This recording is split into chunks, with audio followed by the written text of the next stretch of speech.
तो दुख तो तब होता है जब तंत्र और सिस्टम हमारे भावों को जख्मी घाव बना देता है, भविष्य को भूत के अंधकार में ढकेल कर रीढ़ की हड्डी तोड़ देता है। और इसी पीड़ा में हम समाज और परिवार के घावों को भी झेलते रहते हैं जीवन के साथ साथ। सर में चल रहे सरदर्द को तो हम किसी तरह सहन कर भी लेते हैं, पर जो दर्द और जख्म सरकार ने हमें बेरोजगार बना कर दिया है ना, वो सहन नहीं कर पाते।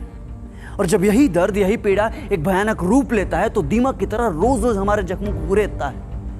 और कभी कभी इस दर्द की पीड़ा हमारे लिए असहनीय भी हो जाती है। फिर भी ऊपर बैठे वोट की टकटके लगाए हुक्मरानों को हमारी दर्द की चीखें सुनाई नहीं देती, और सुनाई देंगी भी कैसे?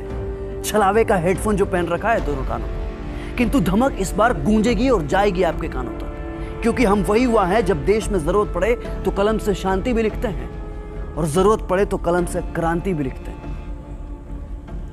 हमें इस कदर बेबस मत कीजिए साहब कि हम सृजन का कार विध्वंस में लगा दें।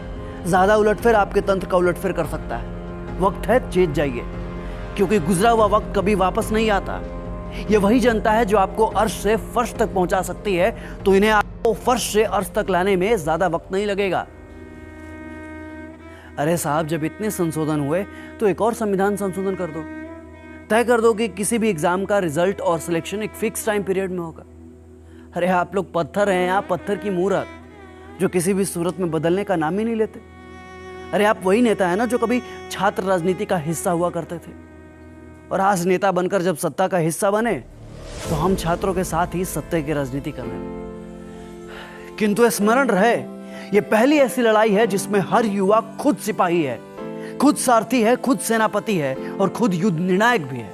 अब बस जरूरत है तो इस आग को अपने भीतर जिंदा रखने की। जो कभी हिम्मत टूटे तो सोचना अपने माँ बाप के बारे में जिन्होंने तुम्हारे आंखों में अपने सपने को पलते देखा है। उस दिन को याद करना जब तुम तैयारी के चक्कर में रक्षाबंधन में घर नहीं जा पाए थे। तुम्हारी त्याग, तुम्हारी तपस्या ही तुम्हें बल देगी। और याद रखना, ये लड़ाई सिर्फ आज के लिए नहीं है, बल्कि आने वाली पीढ़ियों के बारे में भी है, जो आने वाले समय में प्रतियोगी परीक्षाओं के अथाह समंदर में कूदने वाले हैं। हम छात्रों का दुख दुनिया समझे या ना समझे, पर एक टीचर हमारे दुख को बखूबी समझता है। जरा सोचिए ना, क्या बीतती होगी उस शिक्षक पर जो दिन रात मेहनत करके पढ़ाता है, युवा पीढ़ी को खड़ा करता है, रिसर्च करता है कि आने वाले एग्जाम में किसी भी बच्चा का सिलेक्शन न अटक जाए। लेकिन अफसोस कि यहाँ तो पूरी परीक्षा ही अटक जाती है। लेकिन इस बार हम नहीं अटकेंगे, क्योंकि इस बार हमारे शिक्षक भी हमारे साथ हैं।